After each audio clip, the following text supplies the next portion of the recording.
Story title: The Girl Who Waited at the End of Every Rain. There are some people you love once, and even after they leave, the world never fully puts itself back together again. It only learns how to look whole from a distance. This is the story of Lena and Eden, and if I tell it correctly, you will understand that some love stories do not end when two people separate, they end in pieces, in echoes, in songs you stop listening to because they know too much, in streets you avoid, in weather changes, in the unbearable silence after someone who once felt like home turns into a memory you are no longer allowed to touch. Lena met Eden on a day that did not look important enough to change a life. The sky was gray, the buses were late, the pavement was still wet from a short morning rain, and the city looked tired in the ordinary way cities do when everyone inside them is carrying a private sadness. Lena was standing under the broken shelter of a bus stop, holding a book she was not really reading, pretending not to be cold, pretending not to care that the world had once again chosen to move around her instead of with her. Then Eden arrived, out of breath, hair wet, shirt half-soaked, holding a black umbrella that had turned inside out in the wind like it had given up on protecting him. He stood beside her, looked at the ruined umbrella, looked at the rainwater dripping from his sleeve, and said with the most serious face in the world, "I think this is the emotional state of my life in object form." Lena laughed before she could stop herself. It was not a polite laugh, not the small, careful kind, but a real one, sudden and warm and alive, the kind that surprises even the person making it. Eden looked at her like he had just won something invisible. That was the beginning. Not fireworks, not destiny written across the stars, not some grand impossible coincidence, just two tired people under a damaged bus stop, and one ridiculous sentence that made loneliness loosen its grip for a second. Sometimes that is how love enters, not like lightning, but like a door you did not even hear opening. After that, the world became full of Eden in the small, dangerous ways that matter most. His messages started appearing in the middle of her afternoons. His voice began living in the back of her mind. His opinions, his laughter, his strange talent for turning ordinary moments into stories, all of it began stitching itself into her days so gently she did not realize she was falling until she was already deep enough to drown in it. Eden was the kind of person who made everything feel slightly more alive. Coffee tasted richer when he was there. Streets seemed warmer. Music became sharper. Even silence felt full instead of empty. He could speak for 10 minutes about clouds and somehow make it sound like a confession. He remembered stupid details no one else kept, the way Lena always tucked one side of her hair behind her ear when she was trying not to cry, the exact pastry she reached for when she had a bad day, the fact that she hated loud places but loved the idea of cities at night, all glowing windows and lives brushing past each other. He noticed her the way some people pray, carefully, repeatedly, with devotion hidden inside habit. And Lena, who had spent years feeling like someone always standing just outside the circle of other people's certainties, stepped into his love like it was sunlight after a very long winter. They built a world the way young lovers always do, by accident and with complete faith in its immortality. They had a bench in the park that became theirs without permission. They had songs that no one else understood properly.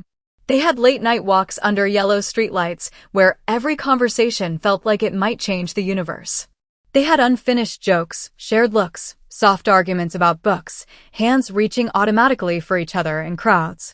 Eden used to call her his quiet miracle, and Lena used to roll her eyes every time, but secretly she stored every version of his voice that had ever said her name. He once told her, "If the whole world disappeared and all I had left was one light in one window, I think I would spend my whole life praying it was yours."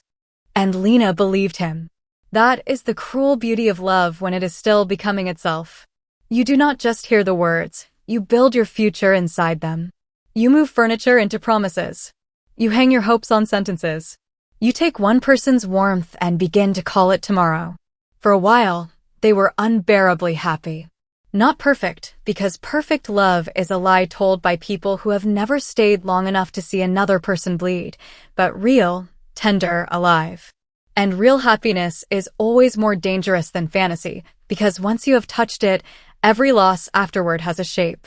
Lena learned the geography of Eden's shoulder, The rhythm of his breathing when he slept, the way his hand tightened around hers during sad movies even when he pretended not to care. She learned that he hated being asked if he was okay when he clearly was not. She learned that he carried old pain like a city carries old ruins, built over it, walked above it, spoke around it, but never truly removed it. She saw sadness in him sometimes, fast and shadow-like, gone before she could hold it. But she thought love was enough. That was her mistake. Not loving him, never that. Her mistake was believing love, by itself, could keep a wound from reopening. The first crack came quietly. It always does. Not betrayal, not some dramatic explosion, just distance entering the room and sitting between them without introducing itself. Eden became tired in a way sleep could not fix. His messages got shorter. His laughter became rarer, and when it came, it sounded as if it had traveled a long way to reach her. He said work was heavy, life was complicated, his head was crowded, and all of that may even have been true, but what Lena felt was something worse than explanation. She felt herself becoming less reachable to the person who once knew how to find her in one breath. She tried to be patient. She tried to be soft. She gave him space, then less space, then more again when less made him pull further away.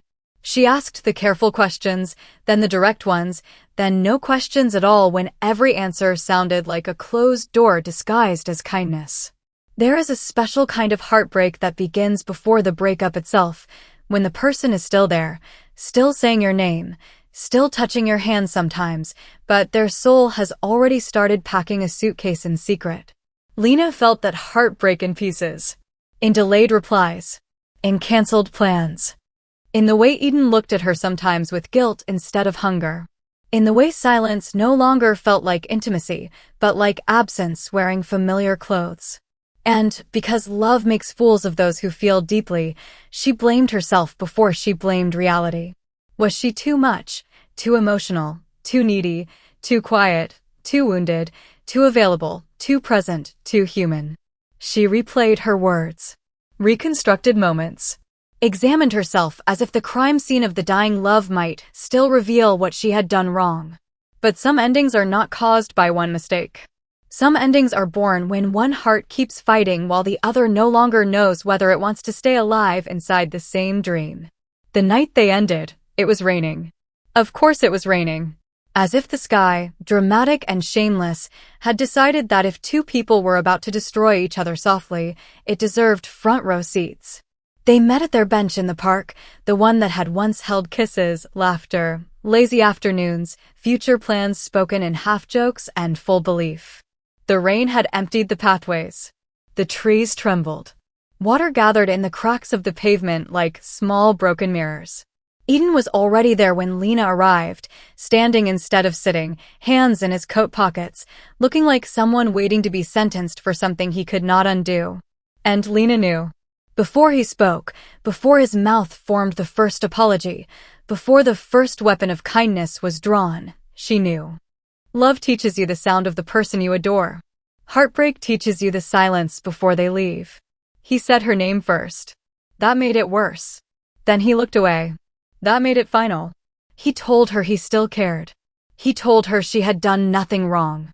He told her she deserved better than someone who no longer knew how to be what she needed. He told her he was tired, confused, broken in ways he did not know how to fix, afraid of becoming a place where her love would only go to suffer. Maybe some of it was true. Maybe all of it was true. But truth does not always comfort. Sometimes it simply cuts more cleanly. Lena stood there in the rain and listened to the person she loved take apart the future they had built together with the gentlest voice in the world, and she discovered something terrible. Sometimes the softest endings hurt more than cruel ones. Because there is no villain to hate, no rage to protect you, only grief, naked and intelligent and impossible to escape. She did not scream. That is what breaks my heart most about her. She did not beg. She did not collapse into cinematic chaos. She just looked at him like someone watching their house burn while being told to stay calm because the fire is reasonable. She asked one question, and only one. When did you stop loving me? Eden closed his eyes. And when he answered, he destroyed them both. I do not know, he said. I only know I kept hoping it would come back in the same shape, and it did not. There are sentences that leave bruises the skin will never show. That was one of them. Lena nodded once, because dignity sometimes is the last surviving piece of a shattered heart. Then she said okay, with a voice so quiet it sounded almost holy, and walked away before her body could betray how completely she had been broken. She did not look back. Not because she was strong, but because if she had looked back and seen him standing there in the rain, still wearing the face she loved, she might have run toward him instead of away from him, and there are some kinds of self-destruction that feel too much like devotion. After the breakup, the world became offensive in its normality. Morning still came. People still laughed in cafes. Cars still moved. Bread still baked. Songs still played in supermarkets. How obscene, Lena thought, that the universe could continue functioning after the end of what had felt, to her, like its center. She stopped taking the route past the park, then took it again just to prove she could, then went home and cried so hard she could not breathe. She deleted his messages, then recovered them from the trash folder at 2 a.m. like an addict digging through ruins. She slept with her phone beside her in case he wrote. He never did. Or not in the way she wanted. There were a few careful messages at first, too gentle to heal, too present to let her detach, and eventually even those faded, because distance, when chosen by the one who left, tends to become discipline. Lena began learning the humiliations of heartbreak. How you can be full of someone who is already learning how to live with less of you. How a song can ruin an entire afternoon.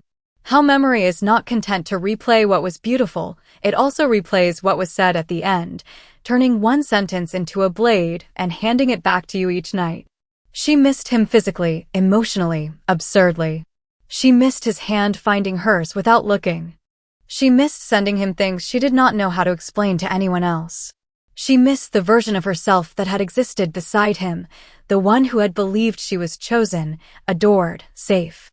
That is the hidden violence of breakup. You do not just lose the person, you lose the self that only existed inside that love. Weeks became months, and Lena did not heal in the clean, dramatic way stories like to lie about. She healed unevenly, bitterly, beautifully, then badly again. Some days she was almost fine. Some days she saw someone with Eden's posture from across the street and felt her entire body forget how to belong to the present. She learned that survival is not glamorous. It is making tea with swollen eyes. It is going to work with a heart that still keeps checking the door. It is laughing at someone else's joke and feeling guilty because for 3 seconds you forgot the person who broke you. It is surviving anniversaries that only one heart still remembers. Then, almost a year later, it rained. Heavy, endless, silver rain. The kind that turns the whole city into a blurred confession. Lena had not been to the park in months, but something in her feet betrayed her, or perhaps something in her grief had grown tired of running in circles and wanted a straight road through the middle of pain. She went. The bench was still there. Wet, empty, ordinary. She stood before it, rain soaking her hair, her coat, her hands, and for a moment she felt all the old versions of herself standing there too, the girl who first laughed under a broken bus stop, the girl who believed in one light in one window, the girl who listened to Goodbye in the Rain and kept breathing afterward. And then she saw him. Eden. Across the path, half hidden by rain and distance, just another person under a dark umbrella, staring at her like he had seen a ghost made of everything he once chose to lose. Neither of them moved. That would have been easier. Instead, they looked at each other with all the history still alive between them, and Lena realized something she had not understood until that second. She still loved him. Maybe she always would in some buried weather inside her, but love had changed shape. It was no longer a home asking to be re-entered. It was a scar that had learned how to stop bleeding every time the sky darkened. Eden took one step toward her, then stopped. Lena could not hear his voice over the rain, but she saw his mouth form her name. And once, that would have been enough to send her heart to its knees. Once, she would have run. Once, she would have mistaken being remembered for being chosen again. But grief had taught her what love had not. Missing someone does not mean you are meant to return. Longing is not proof. Recognition is not rescue. Tears mixed with rain on her face, but she smiled, small and broken and real, and shook her head just once. Not in hatred. Not in revenge. In understanding. Then she turned and walked away. This time not because she might collapse if she stayed, but because she finally knew that some doors must remain closed, even when the person behind them was once your favorite place in the world. People say heartbreak ends when the crying stops. They are wrong. Heartbreak ends, or rather transforms, when you can remember without begging the memory to change. Years later, Lena would still think of Eden when it rained. She would still pause sometimes at a bus stop and remember a ruined umbrella and a sentence ridiculous enough to begin a whole universe. She would still feel that old ache, softened by time but never erased, because there are loves that leave fingerprints on the soul no future hand can fully cover. But she would also laugh again, deeply, freely. She would love again, differently, carefully at first, then honestly. She would learn that being left does not make you unworthy, only wounded. She would learn that the heart is not glass, despite how it sounds when it breaks. It is stranger than glass, it survives by changing form. And on certain evenings, when rain struck the windows and the whole world seemed to blur at the edges, Lena would whisper into the quiet, not come back, never that, but thank you for the part of me that lived, however briefly, inside that impossible light. Because that is the final cruelty and miracle of love. Even when it ruins you, even when it leaves you standing in the wreckage of what you thought would last forever, a part of you is still grateful that it happened at all. And maybe that is what makes heartbreak so devastating, not just that love ends, but that even in the ashes, some corner of the soul still kneels before what burned it.